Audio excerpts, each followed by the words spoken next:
Shalom saudara yang dikasihi Tuhan, kita jumpa lagi dalam renungan harian GP Kris Pangkal Pinang. Hari ini kita akan merenungkan Kejadian pasal yang ke-22. Mari sebelumnya kita akan berdoa mohon pimpinan Tuhan. Bapa kami dalam surga, kami bersyukur untuk hari ini. Terima kasih Tuhan untuk segala anugerah-Mu, dan kami mohon pimpinan-Mu, pertolongan-Mu bila sebentar kami akan merenungkan kebenaran firman-Mu. Tolonglah kami, berkati kami semua. Demi nama Tuhan Yesus kami berdoa. Amin. Mari kita dengarkan Kejadian pasal 22. Setelah semuanya itu, Allah mencoba Abraham. Ia berfirman kepadanya, Abraham, lalu sahutnya, ya Tuhan, firman-Nya, ambillah anakmu yang tunggal itu, yang engkau kasihi, yakni Ishak. Pergilah ke tanah Moria, dan persembahkanlah dia di sana, sebagai korban bakaran pada salah satu gunung yang akan kukatakan kepadamu. Keesokan harinya, pagi-pagi, bangunlah Abraham. Ia memasang pelana keledainya dan memanggil 2 orang bujangnya, beserta Ishak, anaknya. Ia membelah juga kayu untuk korban bakaran itu. Lalu berangkatlah ia dan pergi ke tempat yang dikatakan Allah kepadanya. Ketika pada hari ketiga Abraham melayangkan pandangnya, kelihatanlah kepadanya tempat itu dari jauh. Kata Abraham kepada kedua bujangnya itu, tinggallah kamu di sini dengan keledai ini. Aku beserta anak ini akan pergi ke sana. Kami akan sembahyang. Sesudah itu kami kembali kepadamu. Lalu Abraham mengambil kayu untuk korban bakaran itu dan memikulkannya ke atas bahu Ishak, anaknya. Sedang di tangannya dibawanya api dan pisau. Demikianlah keduanya berjalan bersama-sama. Lalu berkatalah Ishak kepada Abraham ayahnya. Bapa, Sahut Abraham. Ya anakku, Bertanyalah ia. di sini sudah ada api dan kayu. Tetapi, di manakah anak domba untuk korban bakaran itu? Sahut Abraham. Allah yang akan menyediakan anak domba untuk korban bakaran baginya, anakku. Demikianlah keduanya berjalan bersama-sama. Sampailah mereka ke tempat yang dikatakan Allah kepadanya. Lalu Abraham mendirikan mezbah di situ. Disusunnyalah kayu, diikatnya Ishak anaknya itu, dan diletakkannya di mezbah itu di atas kayu api. Sesudah itu Abraham mengulurkan tangannya, lalu mengambil pisau untuk menyembelih anaknya. Tetapi berserulah malaikat Tuhan dari langit kepadanya. Abraham, Abraham. Sahutnya. Ya Tuhan. Lalu ia berfirman, Jangan bunuh anak itu, dan jangan kau apa-apakan dia.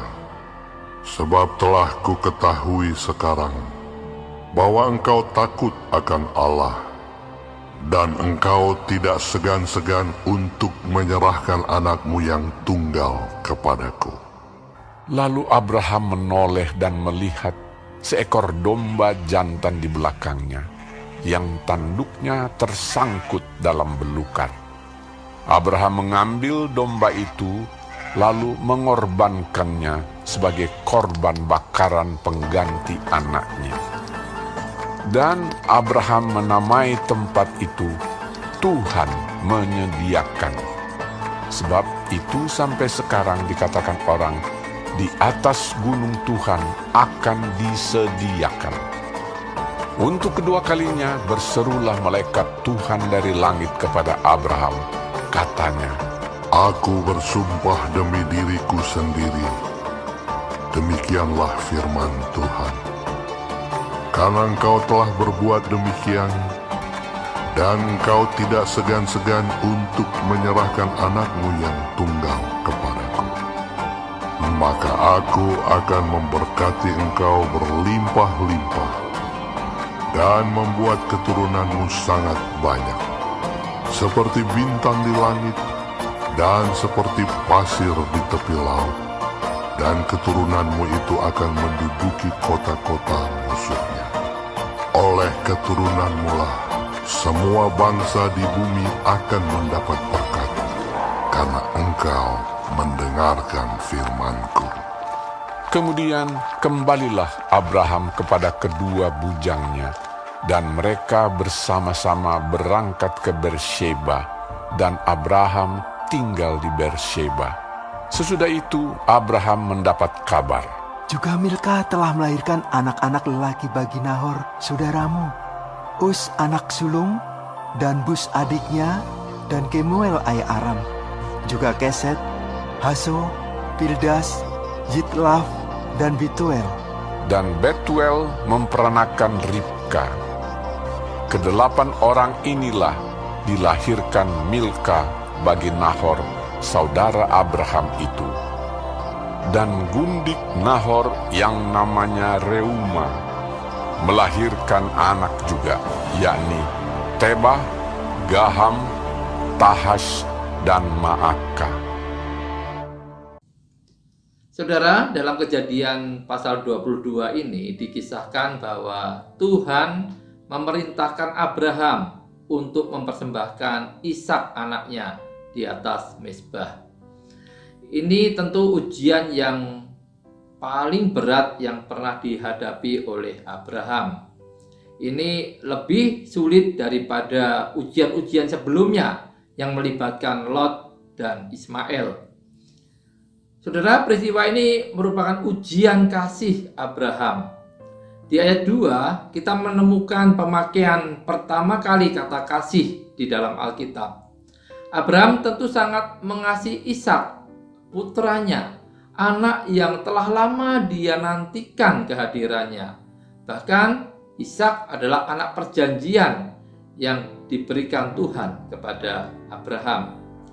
Tetapi akhirnya Abraham membuktikan bahwa dia lebih mengasihi Tuhan. Dia taat melakukan semua kehendak Tuhan. Ishak adalah pemberian Tuhan kepada Abraham, tetapi pemberian itu juga harus menjadi suatu persembahan kepada Tuhan. Jika pemberian itu menjadi lebih penting daripada si pemberi, maka pemberian itu akan menjadi berhala. Demikian juga seharusnya saya dan saudara. Kita harus memiliki sikap seperti Abraham. Tuhan itu harus lebih kita utamakan dari semua pemberian yang kita terima. Tuhan itu harus lebih kita kasihi dari semuanya. Peristiwa ini juga merupakan ujian pengharapan.